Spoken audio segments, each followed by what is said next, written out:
गणेशाय नमः। ओम श्री सीतारामचंद्राभ्याम नमः।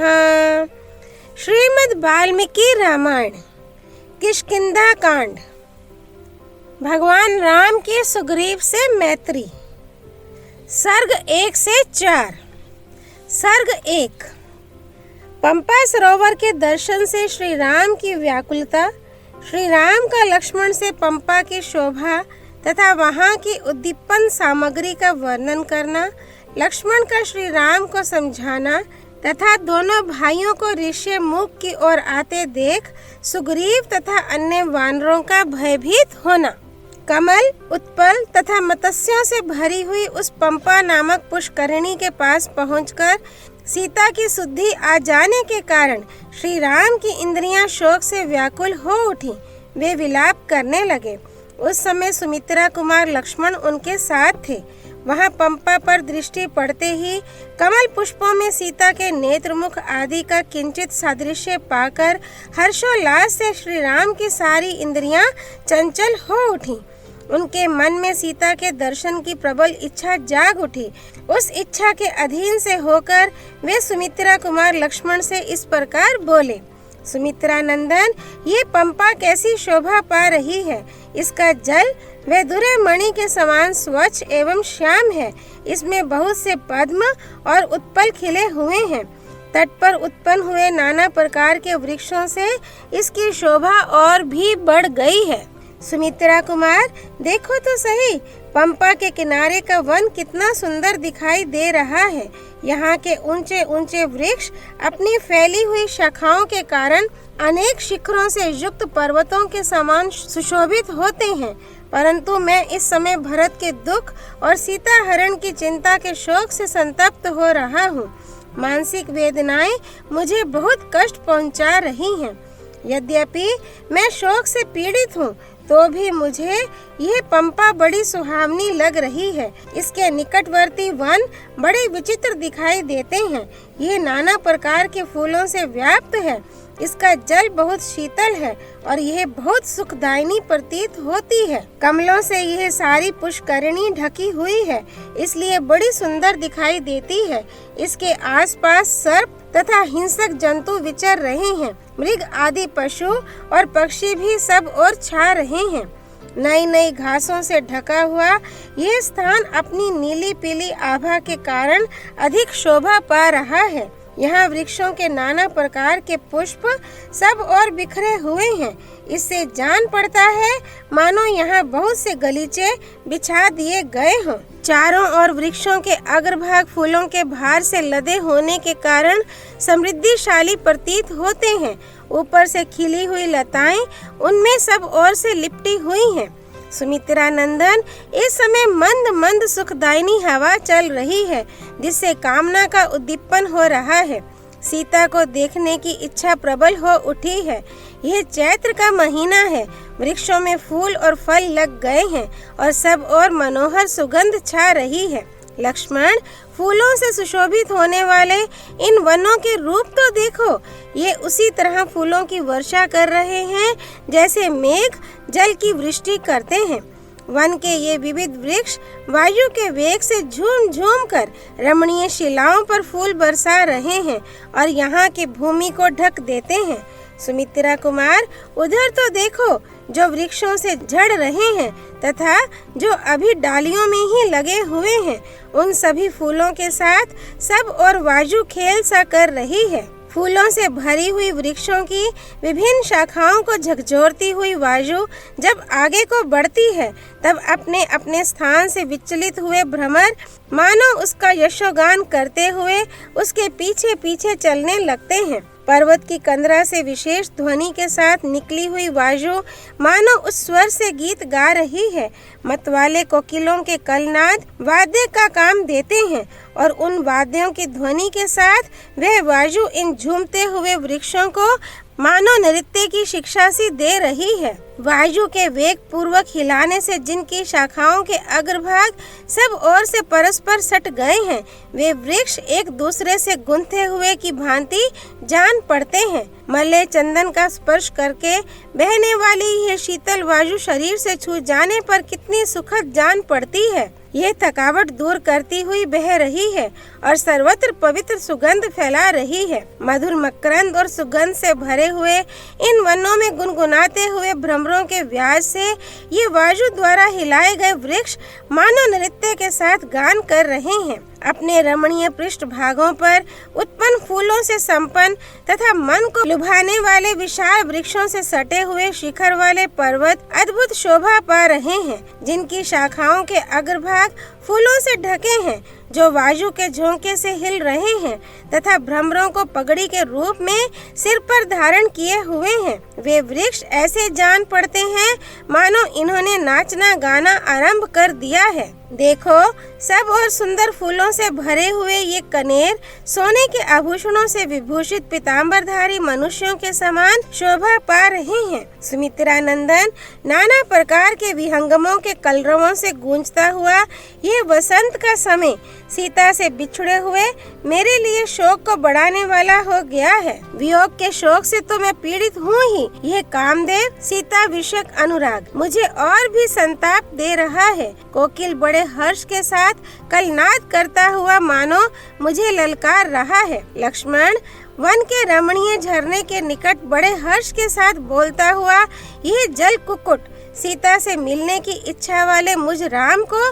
शोक मग्न किए देता है। पहले मेरी प्रिया जब आश्रम में रहती थी, उन दिनों इसका शब्द सुनकर आनंद मगन हो जाती थी और मुझे भी निकट बुलाकर अत्यंत आनंदित कर देती थी। देखो, इस प्रकार भांति भांति की बोली बोलने वाले विचित्र पक्षी चारों ओर वृक्षों, झाड़ियों और लताओं की ओर उड़ रहे हैं। सुमित्रा नंदन देखो, ये पक्षिणियां नर पक्षियों से संयुक्त हो अपने झुंड में आनंद का अनुभव कर रही हैं। भौरों का गुंजारव सुनकर प्रसन्न हो रही हैं और स्वयं भी मीठी बोली बोल रही हैं। इस पंपा के तट पर यहाँ झुंड के झुंड पक्षी आनंद मगन होकर चहक रहे हैं। जल कुक्कुटों के रति संबंधी कूजन तथा नर कोकिलों के कलनाद के व्यास से मानो ये वृक्ष ही मधुर बोली बोलते हैं और मेरी अनंग वेदना को उद्दीप्त कर रहे हैं।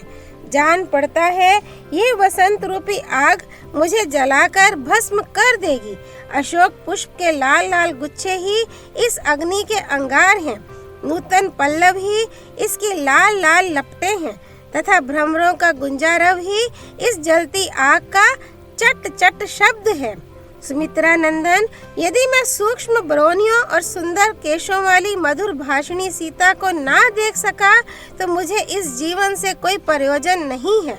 निष्पाप लक्ष्मण, वसंत ऋतु में वन की शोभा बड़ी मनोहर हो जाती है। इसकी सीमा में सब और कोयल की मधुर कूक सुनाई पड़ती है। मेरी प्रिया सीता को यह समय बड़ा ही प्रिय लगता था। अनंग वेदना से उत्पन्न हुई शोकाग्नि वसंत ऋतु के गुणों का ईंधन पाकर बढ़ गई है। जान पड़ता है यह मुझे शीघ्र ही अविलंब जला देगी। अपनी उस प्रियतमा पत्नी को मैं नहीं देख पाता हूँ और इन मनोहर वृक्षों को देख रहा हूँ, इसलिए मेरा ये अनंग ज्वर अब और बढ़ जाएगा। विधेय नंदिनी सीता यहाँ मुझे नहीं दिखाई दे रही है, इसलिए मेरा शोक बढ़ाती है तथा मंद मलयानिल के द्वारा श्वेत संसार का निवारण करने वाला यह वसंत भी मेरे शोक की वृद्धि कर रहा है। सुमित्रा कुमार, मृगनयनी सीता चिंता और शोक से बलपूर्वक पीड़ित किए गए मुझ राम को और भी संताप दे रही है। साथ ही यह वन में बहकने वाली चैत्र मास की वायु भी मुझे पीड़ा दे रही है। ये मोर स्फटिक मणि के बने हुए गवाक्षों, झरोखों के समान प्रतीत होने वाले अपने फैले हुए पंखों से जो वायु से कंपित हो रहे हैं, इधर उधर नाचते हुए कैसी शोभा पा रहे हैं। मयूरियों से घिरे हुए ये मदमत मयूर अनंग वेदना से संतप्त हुए मेरी इस काम पीड़ा को और भी बढ़ा रहे हैं। लक्ष्मण, वह देखो, पर्वत शिखर पर नाचते हुए अपने स्वामी मयूर के साथ साथ वह मोरनी भी काम पीड़ित होकर नाच रही है। मयूर भी अपने दोनों सुंदर पंखों को फैलाकर मन ही मन अपनी उसी रामा प्रिया का अनुसरण कर रहा है तथा अपने मधुर स्वरों से मेरा उपहास करता सा जान पड़ता है।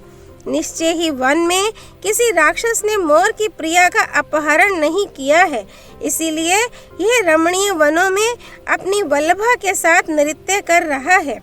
फूलों से भरे हुए इस चैत्र मास में सीता के बिना यहाँ निवास करना मेरे लिए अत्यंत दुस्सह है।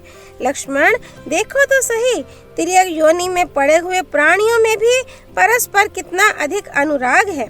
इस समय यह मोरनी काम भाव से अपने स्वामी के सामने उपस्थित हुई है।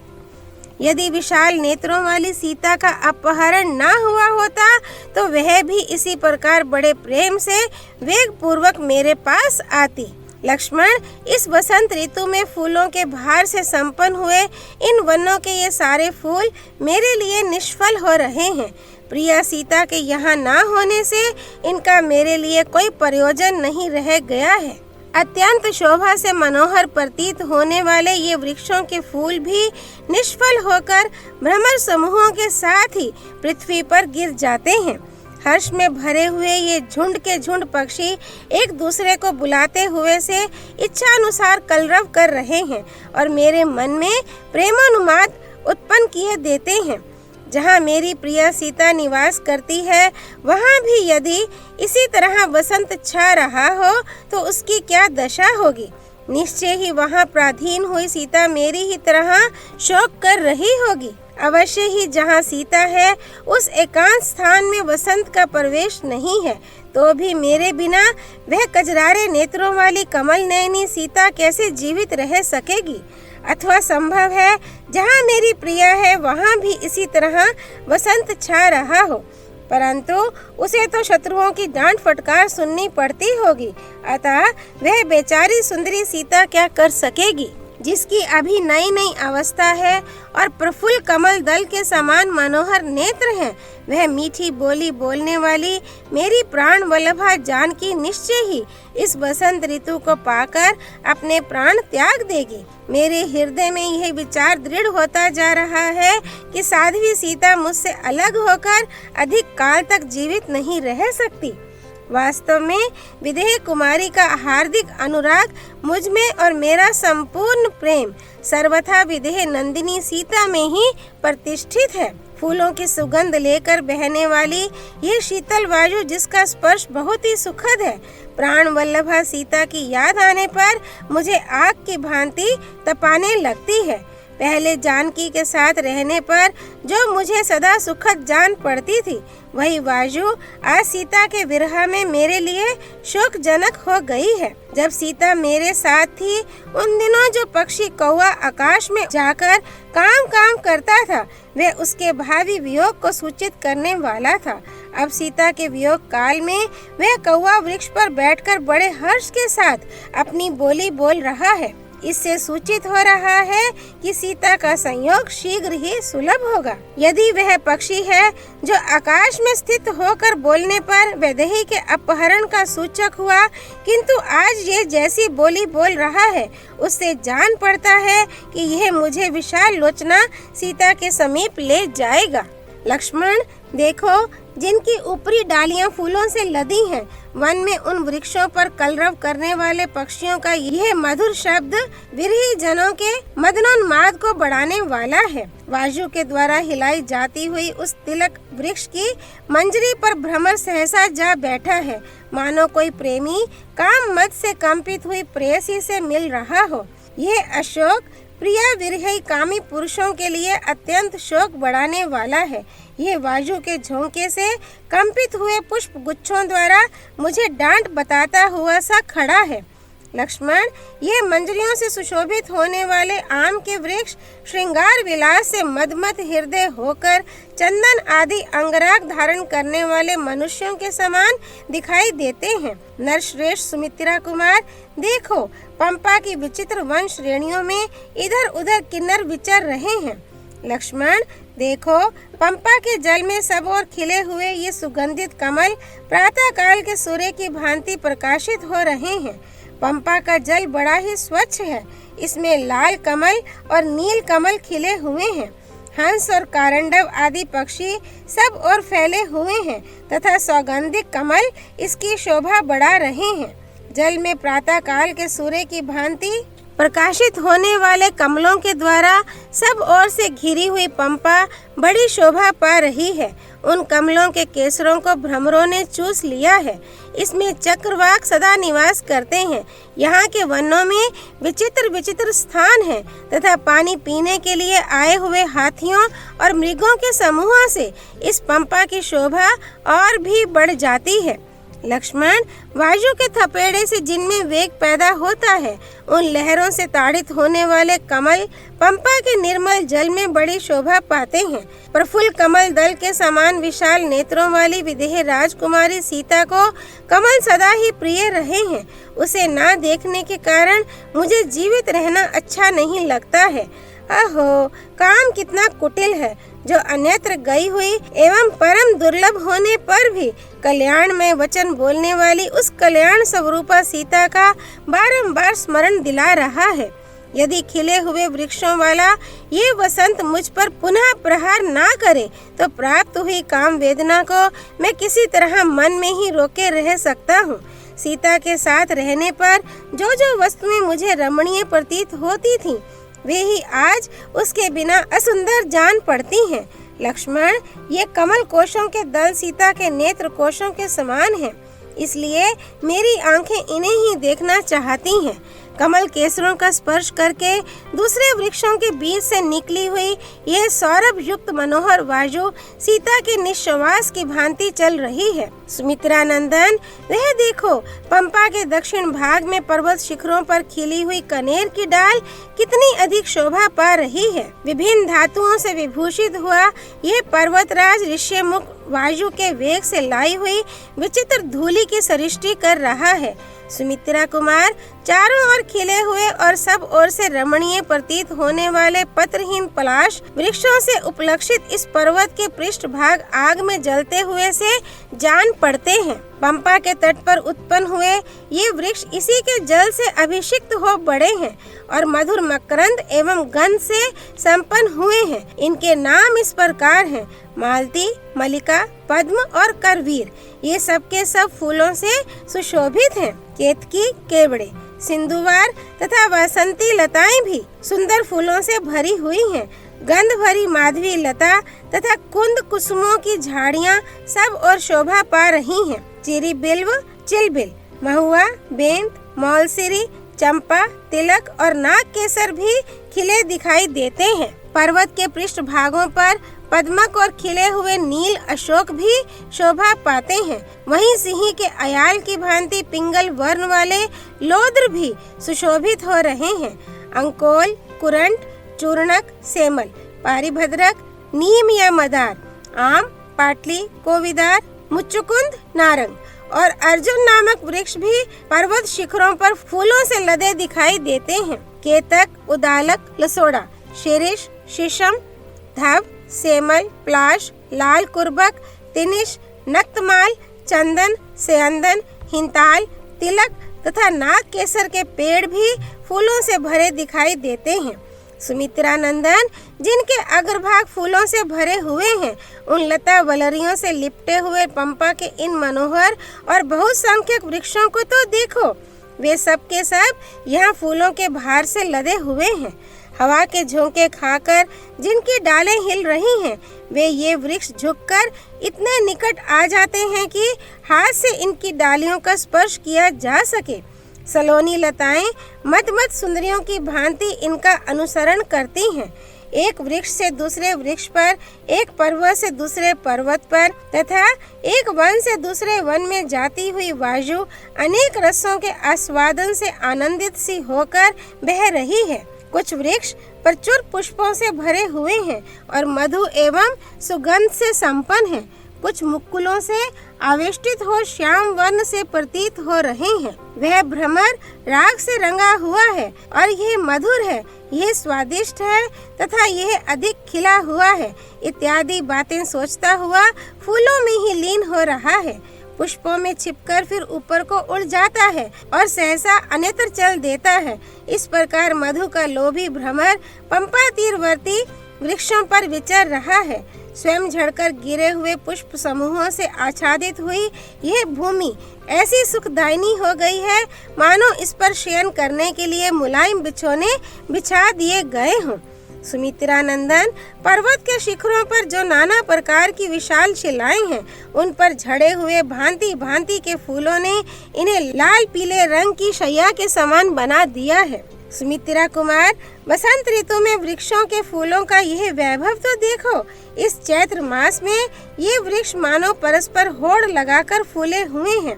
लक्ष्मण, वृक्ष अपनी ऊपरी डालियों पर फूलों का मुकुट धारण करके बड़ी शोभा पा रहे हैं तथा वे भ्रमरों के गुंजारव से इस तरह कोलाहल पूर्ण हो रहे हैं मानो एक दूसरे का आह्वान कर रहे हों।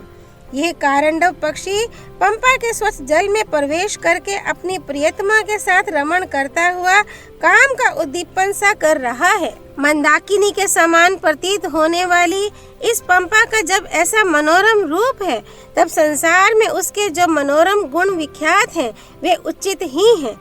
रघुश्रेष्ठ लक्ष्मण, यदि साध्वी सीता दिख जाए और यदि उसके साथ हम यहाँ निवास करने लगे तो हमें न इंद्रलोक में जाने की इच्छा होगी और न अयोध्या में लौटने की ही। हरी हरी घासों से सुशोभित ऐसे रमणीय प्रदेशों में सीता के साथ सानंद विचरने का अवसर मिले तो मुझे अयोध्या का राज्य न मिलने के कारण कोई चिंता नहीं होगी और न दूसरे ही दिव्य भोगों की अभिलाषा हो सकेगी। इस वन में भांति भांति के पल्लवों से सुशोभित और नाना प्रकार के फूलों से उपलक्षित ये वृक्ष प्राण वल्लभा सीता के बिना मेरे मन में चिंता उत्पन्न कर देते हैं। सुमित्रा कुमार, देखो इस पंपा का जल कितना शीतल है। इसमें असंख्य कमल खिले हुए हैं, चकवे विचरते हैं और कारंडव निवास करते हैं। इतना ही नहीं, जल कुक्कुट तथा क्रोंच भरे हुए हैं एवं बड़े बड़े मृग इसका सेवन करते हैं। चहकते हुए पक्षियों से इस पंपा की बड़ी शोभा हो रही है। आनंद में निमग्न हुए ये नाना प्रकार के पक्षी मेरे सीता विषयक अनुराग को उद्दीप्त कर देते हैं, क्योंकि इनकी बोली सुनकर मुझे नूतन अवस्था वाली कमल नयनी चंद्रमुखी प्रियतमा सीता का स्मरण हो आता है। लक्ष्मण, देखो पर्वत के विचित्र शिखरों पर ये हरिण अपनी हरिणियों के साथ विचर रहे हैं और मैं मृग नयनी सीता से बिछुड़ गया हूँ। इधर उधर विचरते हुए ये मृग मेरे चित्त को व्यथित किए देते हैं। मतवाले पक्षियों से भरे हुए इस पर्वत के रमणीय शिखर पर यदि प्राण वल्लभा सीता का दर्शन पा सकूं, तभी मेरा कल्याण होगा।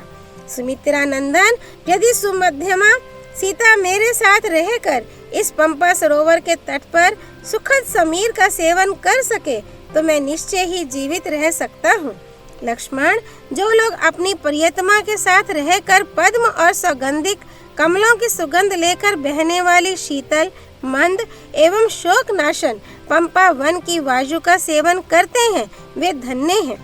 हाय, वह नई अवस्था वाली कमल लोचना जनक नंदिनी प्रिया सीता मुझसे बिछुड़कर बेबसी की दशा में अपने प्राणों को कैसे धारण करती होगी।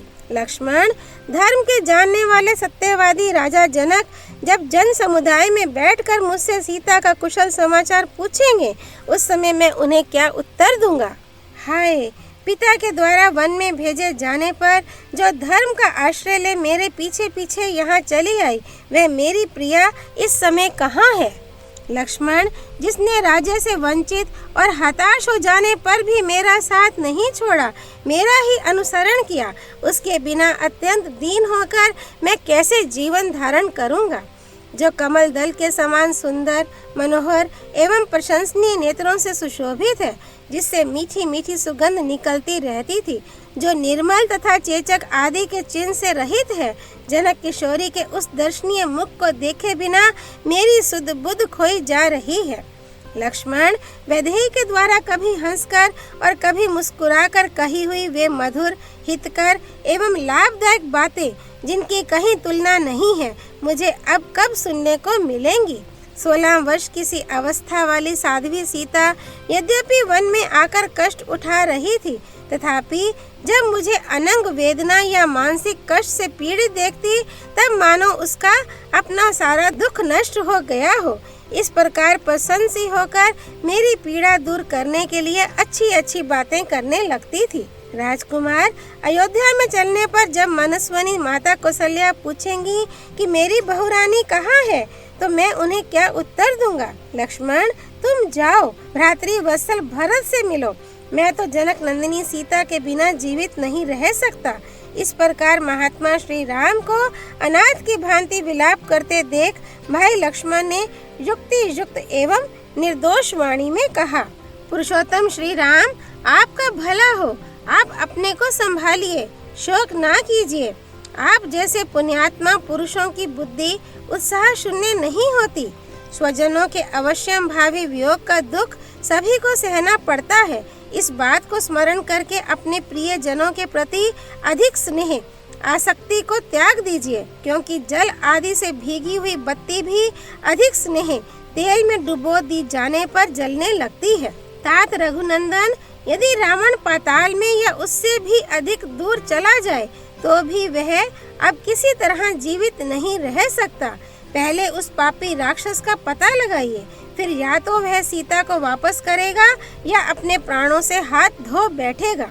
रावण यदि सीता को साथ लेकर दित्य के गर्भ में जाकर छिप जाए तो भी यदि मिथिलेश कुमारी को लौटा ना देगा तो मैं वहाँ भी उसे मार डालूंगा। अतः आर्य, आप कल्याणकारी धैर्य को अपनाइए, वह दीनता पूर्ण विचार त्याग दीजिए। जिनका प्रयत्न और धन नष्ट हो गया है, वे पुरुष यदि उत्साह पूर्वक उद्योग ना करें तो उन्हें उस अभिष्ट अर्थ की प्राप्ति नहीं हो सकती। भैया, उत्साह ही बलवान होता है, उत्साह से बढ़कर दूसरा कोई बल नहीं है। उत्साही पुरुष के लिए संसार में कोई भी वस्तु दुर्लभ नहीं है। जिनके हृदय में उत्साह होता है, वे पुरुष कठिन से कठिन कार्य आप पड़ने पर हिम्मत नहीं हारते। हम लोग केवल उत्साह का आश्रय लेकर ही जनक नंदिनी को प्राप्त कर सकते हैं। शोक को पीछे छोड़कर कामिके से व्यवहार का त्याग कीजिए। आप महात्मा एवं कृतात्मा पवित्र अंतःकरण वाले हैं, किंतु इस समय अपने आप को भूल गए हैं, अपने स्वरूप का स्मरण नहीं कर रहे हैं। लक्ष्मण के इस प्रकार समझाने पर शोक से संतप्त चित्त हुए श्री राम ने शोक और मोह का परित्याग करके धैर्य धारण किया। तदनंतर व्यग्रता रहित शांत स्वरूप अचिंत्य पराक्रमी श्री रामचंद्र जी, जिसके तटवर्ती वृक्ष वायु के झोंके खाकर झूम रहे थे, उस परम सुंदर रमणीय पंपा सरोवर को लांघकर आगे बढ़े। सीता के स्मरण से जिनका चित्त उद्विग्न हो गया था, अतएव जो दुख में डूबे हुए थे, वे महात्मा श्री राम लक्ष्मण की कही हुई बातों पर विचार करके सहसा सावधान हो गए और झरनों तथा कंदराओं सहित उस संपूर्ण वन का निरीक्षण करते हुए वहां से आगे को प्रस्थित हुए। मतवाले हाथी के समान विलासपूर्ण गति से चलने वाले शांतचित्त महात्मा लक्ष्मण आगे आगे चलते हुए श्री रघुनाथ जी की उनके अनुकूल चेष्टा करते धर्म और बल के द्वारा रक्षा करने लगे। ऋष्यमुख पर्वत के समीप विचरने वाले बलवान वानरराज सुग्रीव पंपा के निकट घूम रहे थे। उसी समय उन्होंने उन अद्भुत दर्शनीय वीर श्री राम और लक्ष्मण को देखा। देखते ही उनके मन में यह भय हो गया कि हो ना हो इन्हें मेरे शत्रु वाली ने ही भेजा होगा। फिर तो वे इतने डर गए कि खाने पीने आदि की भी चेष्टा न कर सके।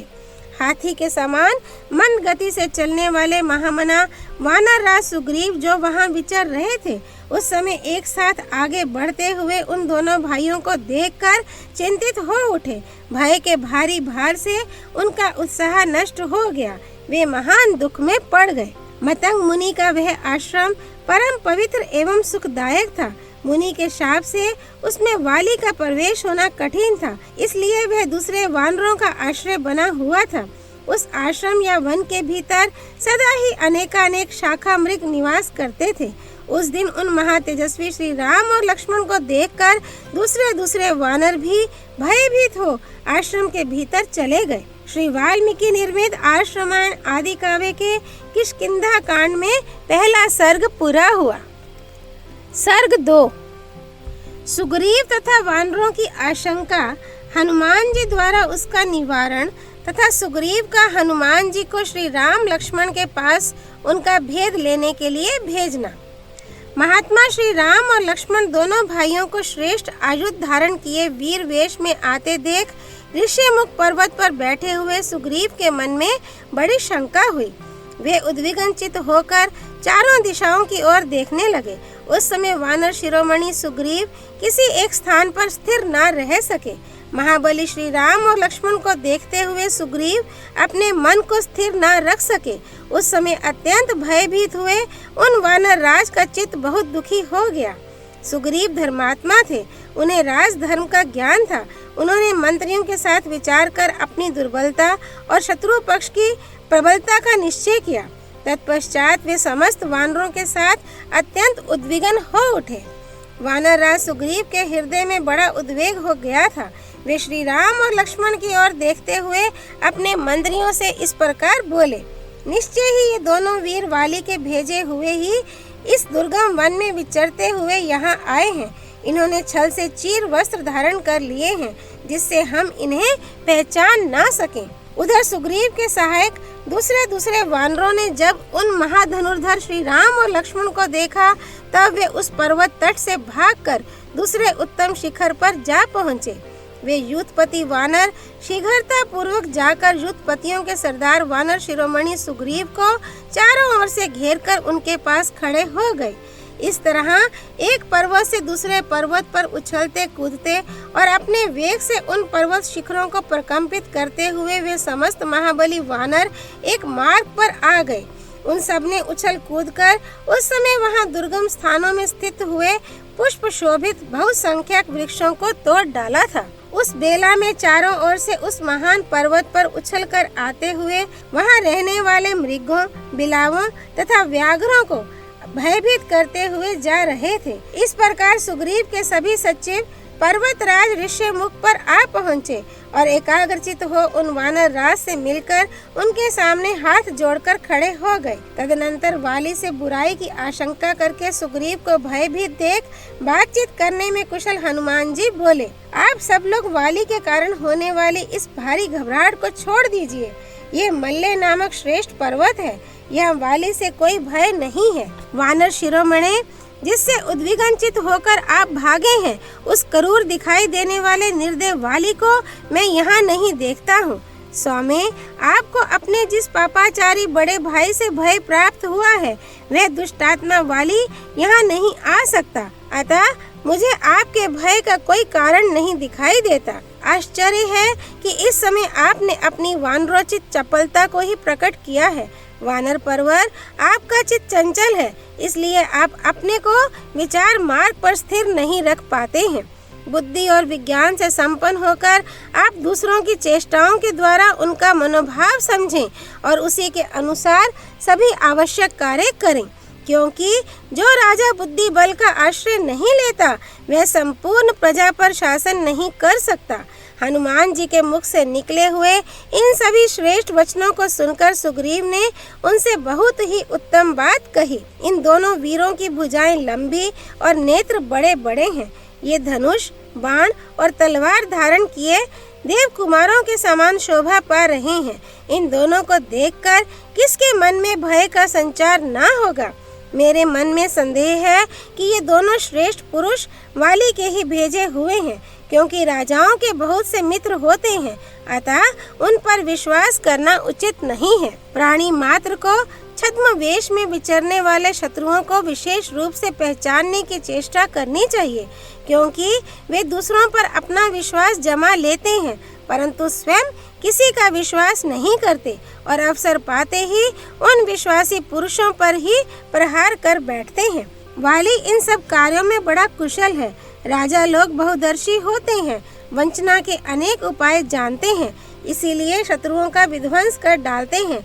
ऐसे शत्रुभूत राजाओं को प्राकृत वेशभूषा वाले मनुष्यों, गुप्तचरों द्वारा जानने का प्रयत्न करना चाहिए। अतः कपिश्रेष्ठ, तुम भी एक साधारण पुरुष की भांति यहाँ से जाओ और उनकी चेष्टाओं से, रूप से तथा बातचीत के तौर तरीकों से उन दोनों का यथार्थ परिचय प्राप्त करो। उनके मनोभावों को समझो। यदि वे प्रसन्नचित जान पड़े तो बारंबार मेरी प्रशंसा करके तथा मेरे अभिप्राय को सूचित करने वाली चेष्टाओं द्वारा मेरे प्रति उनका विश्वास उत्पन्न करो। वानर शिरोमणे, तुम मेरी ही ओर मुंह करके खड़ा होना और उन धनुर्धर वीरों से इस वन में प्रवेश करने का कारण पूछना। यदि उनका हृदय शुद्ध जान पड़े तो भी तरह तरह की बातों और आकृति के द्वारा यह जानने की विशेष चेष्टा करनी चाहिए कि वे दोनों कोई दुर्भावना लेकर तो नहीं आए हैं। वानरराज सुग्रीव के इस प्रकार आदेश देने पर पवन कुमार हनुमान जी ने उस स्थान पर जाने का विचार किया जहाँ श्री राम और लक्ष्मण विद्यमान थे। अत्यंत डरे हुए दुर्जय वानर सुग्रीव के उस वचन का आदर करके बहुत अच्छा कहकर महानुभाव हनुमान जी जहाँ अत्यंत बलशाली श्री राम और लक्ष्मण थे उस स्थान के लिए तत्काल चल दिए। श्री वाल्मीकि निर्मित आश्रमण आदि काव्य के किष्किंधा कांड में दूसरा सर्ग पूरा हुआ। सर्ग 3। हनुमान जी का श्री राम और लक्ष्मण से वन में आने का कारण पूछना और अपना तथा सुग्रीव का परिचय देना। श्री राम का उनके वचनों की प्रशंसा करके लक्ष्मण को अपनी ओर से बात करने की आज्ञा देना तथा लक्ष्मण द्वारा अपनी प्रार्थना स्वीकृत होने से हनुमान जी का प्रसन्न होना। महात्मा सुग्रीव के कथन का तात्पर्य समझकर हनुमान जी ऋषिमुख पर्वत से उस स्थान की ओर उछलते हुए चले जहाँ वे दोनों रघुवंशी बंधु विराजमान थे। पवन कुमार वानरवीर हनुमान ने यह सोचकर कि मेरे इस कपि रूप पर किसी का विश्वास नहीं जम सकता, अपने उस रूप का परित्याग करके भिक्षु सामान्य तपस्वी का रूप धारण कर लिया। तदनंतर हनुमान ने विनीत भाव से उन दोनों रघुवंशी वीरों के पास जाकर उन्हें प्रणाम करके मन को अत्यंत प्रिय लगने वाली मधुर वाणी में उनके साथ वार्तालाप आरंभ किया। वानर शिरोमणि हनुमान ने पहले तो उन दोनों वीरों की यथोचित प्रशंसा की, फिर विधिवत उनका पूजन आदर करके स्वच्छंद रूप से मधुर वाणी में कहा, वीरों, आप दोनों सत्य पराक्रमी, राज ऋषियों और देवताओं के समान प्रभावशाली, तपस्वी तथा कठोर व्रत का पालन करने वाले जान पड़ते हैं। आपके शरीर की कांति बड़ी सुंदर है। आप दोनों इस वन्य प्रदेश में किस लिए आए हैं? वन में विचरने वाले मृग समूहों तथा अन्य जीवों को भी त्रास देते, पंपा सरोवर के तटवर्ती वृक्षों को सब ओर से देखते और इस सुंदर जल वाली नदी सरीखी पंपा को सुशोभित करते हुए आप दोनों वेगशाली वीर कौन हैं? आपके अंगों की कांति सुवर्ण के समान प्रकाशित होती है। आप दोनों बड़े धैर्यशाली दिखाई देते हैं। आप दोनों के अंगों पर चीर वस्त्र शोभा पाता है। आप दोनों लंबी सांस खींच रहे हैं। आपकी भुजाएं विशाल हैं। आप अपने प्रभाव से इस वन के प्राणियों को पीड़ा दे रहे हैं। बताइए, आपका क्या परिचय है? आप दोनों वीरों की दृष्टि सिंह के समान है। आपके बल और पराक्रम महान है। इंद्रधनुष के समान महान शरासन धारण करके आप शत्रुओं को नष्ट करने की शक्ति रखते हैं। आप कांतिमान तथा रूपवान हैं। आप विशालकाय सांड के समान मंद गति से चलते हैं। आप दोनों की भुजाएं हाथी की सूंड के समान जान पड़ती हैं। आप मनुष्यों में श्रेष्ठ और परम तेजस्वी हैं। आप दोनों की प्रभा से गिरिराज ऋष्यमुख जगमगा रहा है।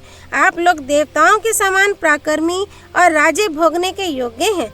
भला इस दुर्गम वन प्रदेश में आपका आगमन कैसे संभव हुआ? आपके नेत्र प्रफुल्ल कमल दल के समान शोभा पाते हैं। आप में वीरता भरी है। आप दोनों अपने मस्तक पर जटा मंडल धारण करते हैं और दोनों ही एक दूसरे के समान हैं। वीरों, क्या आप देवलोक से यहाँ पधारे हैं? आप दोनों को देखकर ऐसा जान पड़ता है मानो चंद्रमा और सूर्य स्वेच्छा से ही इस भूतल पर उतर आए हैं। आपके वक्षस्थल विशाल हैं। मनुष्य होकर भी आपके रूप देवताओं के तुल्य हैं। आपके कंधे सिंह के समान हैं। आप में महान उत्साह भरा हुआ है। आप दोनों मदमत सांडों के समान प्रतीत होते हैं। आपकी भुजाएं विशाल, सुंदर, गोल गोल और परिक के समान सुदृढ़ हैं। ये समस्त आभूषणों को धारण करने के योग्य हैं, तो भी आपने इन्हें विभूषित क्यों नहीं किया है? मैं तो समझता हूँ कि आप दोनों समुद्रों और वनों से युक्त तथा विंध्य और मेरु आदि पर्वतों से विभूषित इस सारी पृथ्वी की रक्षा करने के योग्य हैं।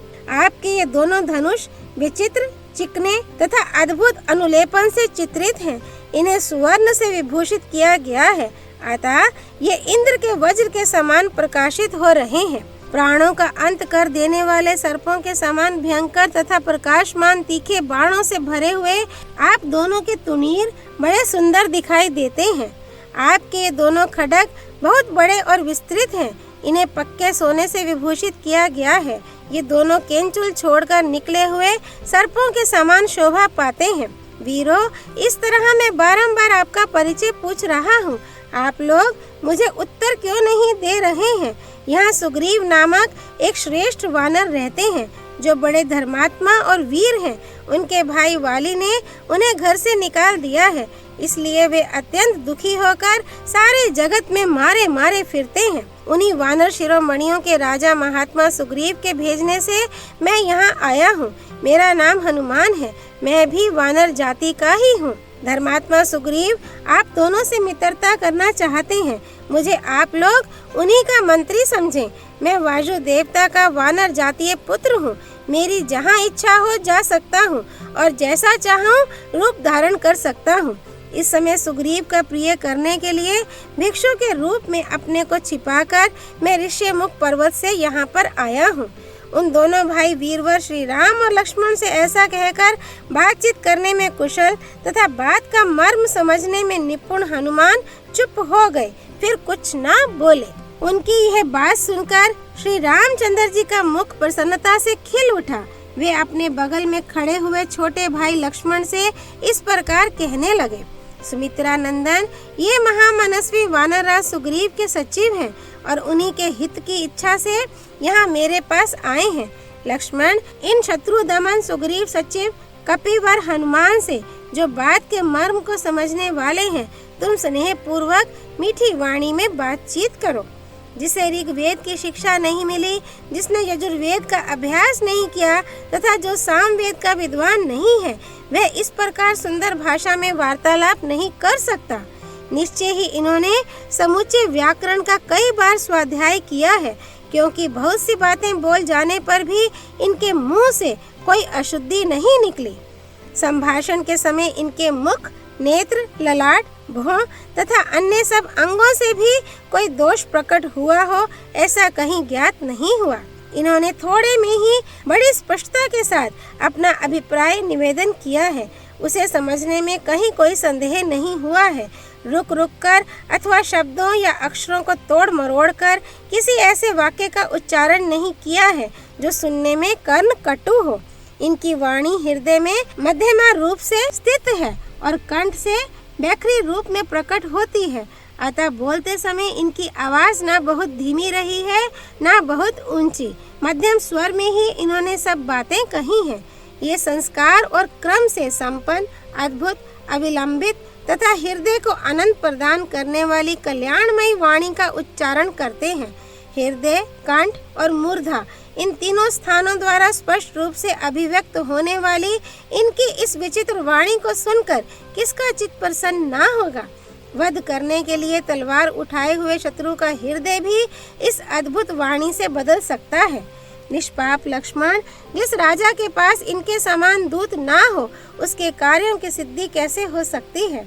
जिसके कार्य साधक दूत ऐसे उत्तम गुणों से युक्त हों, उस राजा के सभी मनोरथ दूतों की बातचीत से ही सिद्ध हो जाते हैं।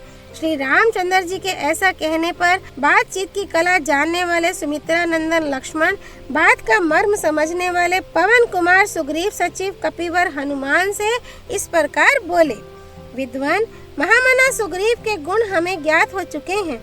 हम दोनों भाई वानरराज सुग्रीव की ही खोज में यहाँ आए हैं। साधु शिरोमणि हनुमान जी, आप सुग्रीव के कथनानुसार यहाँ आकर जो मैत्री की बात चला रहे हैं, वह हमें स्वीकार है। हम आपके कहने से ऐसा कर सकते हैं। लक्ष्मण के यह स्वीकृति सूचक निपुणता युक्त वचन सुनकर पवन कुमार कपिवर हनुमान बड़े प्रसन्न हुए। उन्होंने सुग्रीव की विजय सिद्धि में मन लगाकर उस समय उन दोनों भाइयों के साथ उनकी मित्रता करने की इच्छा की। श्री वाल्मीकि निर्मित आर्ष रामायण आदि काव्य के किष्किंधा कांड में तीसरा सर्ग पूरा हुआ। सर्ग 4। लक्ष्मण का हनुमान जी से श्री राम के वन में आने और सीता जी के हरे जाने का वृत्तांत बताना तथा इस कार्य में सुग्रीव के सहयोग की इच्छा प्रकट करना। हनुमान जी का उन्हें आश्वासन देकर उन दोनों भाइयों को अपने साथ ले जाना। श्री राम जी की बात सुनकर तथा सुग्रीव के विषय में उनका सौम्य भाव जानकर और साथ ही ये समझकर कि इन्हें भी सुग्रीव से कोई आवश्यक काम है, हनुमान जी को बड़ी प्रसन्नता हुई। उन्होंने मन ही मन सुग्रीव का स्मरण किया।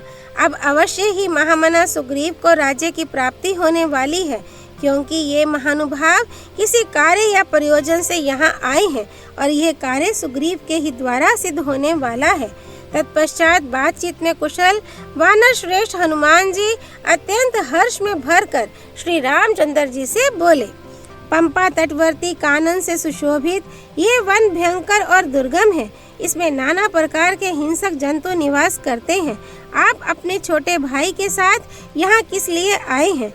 हनुमान जी का यह वचन सुनकर श्री राम जी की आज्ञा से लक्ष्मण ने दशरथ नंदन महात्मा श्री राम का इस प्रकार परिचय देना आरंभ किया। विद्वान, इस पृथ्वी पर दशरथ नाम से प्रसिद्ध जो धर्मानुरागी तेजस्वी राजा थे, वे सदा ही अपने धर्म के अनुसार चारों वर्णों की प्रजा का पालन करते थे। इस भूतल पर उनसे द्वेष रखने वाला कोई नहीं था और वे भी किसी से द्वेष नहीं रखते थे। वे समस्त प्राणियों पर दूसरे ब्रह्मा जी के समान स्नेह रखते थे। उन्होंने पर्याप्त दक्षिणा वाले अग्निष्टोम आदि यज्ञों का अनुष्ठान किया था। ये उन्हीं महाराज के ज्येष्ठ पुत्र हैं। लोग इन्हें श्री राम कहते हैं। ये सब प्राणियों को शरण देने वाले और पिता की आज्ञा का पालन करने वाले हैं। महाराज दशरथ के चारों पुत्रों में ये सबसे अधिक गुणवान है। ये राजा के उत्तम लक्षणों से संपन्न है। जब इन्हें राज्य संपत्ति से संयुक्त किया जा रहा था, उस समय कुछ ऐसा कारण आ पड़ा जिससे ये राज्य से वंचित हो गए और वन में निवास करने के लिए मेरे साथ यहाँ आ गए। महाभाग, जैसे दिन का क्षय होने पर सायंकाल महातेजस्वी सूर्य अपने प्रभा के साथ अस्ताचल को जाते हैं, उसी प्रकार ये जितेंद्रिय श्री रघुनाथ जी अपनी पत्नी सीता के साथ वन में आए थे। मैं इनका छोटा भाई हूँ। मेरा नाम लक्ष्मण है। मैं अपने कृतज्ञ और बहुज्ञ भाई के गुणों से आकृष्ट होकर इनका दास हो गया हूँ। संपूर्ण भूतों के हित में मन लगाने वाले, सुख भोगने के योग्य, महापुरुषों द्वारा पूजनीय, ऐश्वर्य से हीन तथा वनवास में तत्पर मेरे भाई की पत्नी को इच्छानुसार रूप धारण करने वाले एक राक्षस ने सुने आश्रम से हर लिया। जिसने इनकी पत्नी का हरण किया है, वह राक्षस कौन है और कहाँ रहता है, इत्यादि बातों का ठीक ठीक पता नहीं लग रहा है। दन्नु नामक एक दैत्य था जो शाप से राक्षस भाव को प्राप्त हुआ था। उसने सुग्रीव का नाम बताया और कहा, वानर राज सुग्रीव सामर्थ्यशाली और महान पराक्रमी है।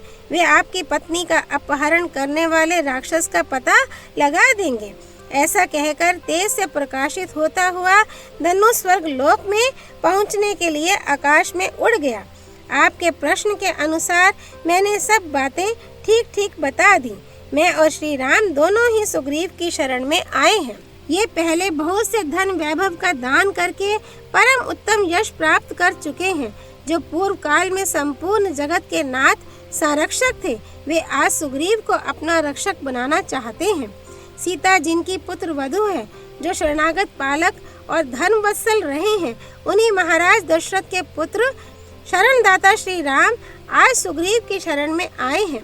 जो मेरे धर्मात्मा बड़े भाई श्री रघुनाथ जी पहले संपूर्ण जगत को शरण देने वाले तथा शरणागत वत्सल रहे हैं, वे इस समय सुग्रीव की शरण में आए हैं। जिनके प्रसन्न होने पर सदा ये सारी प्रजा प्रसन्नता से खिल उठती थी, वे ही श्री राम आज वानर राज सुग्रीव की प्रसन्नता चाहते हैं। जिन राजा दशरथ ने सदा अपने यहाँ आए हुए भूमंडल के सर्व सद्गुण संपन्न समस्त राजाओं का निरंतर सम्मान किया, उन्हीं के ये त्रिभुवन विख्यात ज्येष्ठ पुत्र श्री राम आज वानर राज सुग्रीव की शरण में आए हैं। श्री राम शोक से अभिभूत और आर्त होकर शरण में आए हैं।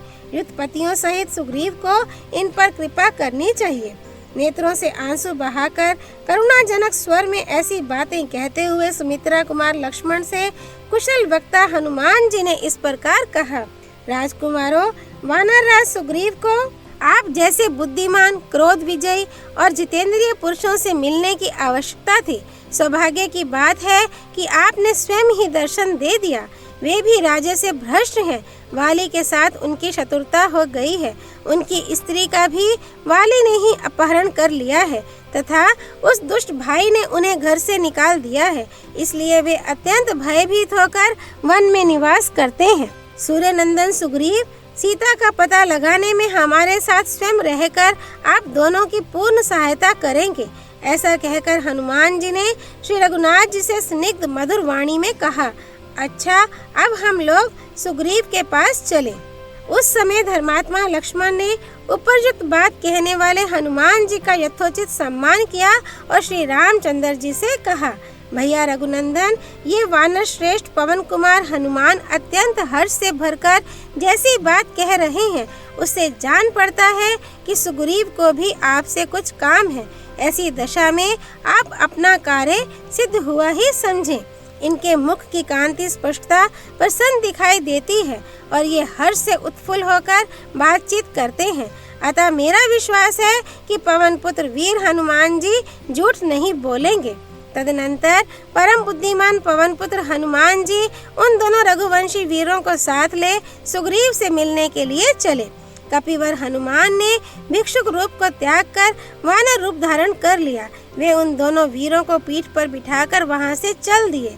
महान यशस्वी तथा शुभ विचार वाले महापराक्रमी वे कपिवीर पवन कुमार कृतकृत्य से होकर अत्यंत हर्ष में भर गए और श्री राम लक्ष्मण के साथ गिरिवर ऋष्यमुख पर जा पहुँचे। श्री वाल्मीकि निर्मित आश्रमायण आदि काव्य के किष्किंधा कांड में चौथा सर्ग पूरा हुआ। सियापति रामचंद्र की जय। राम भक्त श्री हनुमान जी की जय। राम जन्मभूमि अयोध्यापुरी धाम की जय। सरयू नदी की जय। माँ गौरीपति देवों के देव महादेव भगवान शिव शंकर की जय। श्रीमद् वाल्मीकि रामायण की जय। महर्षि वाल्मीकि मुनि की जय। श्री हरि अर्पणमस्तु।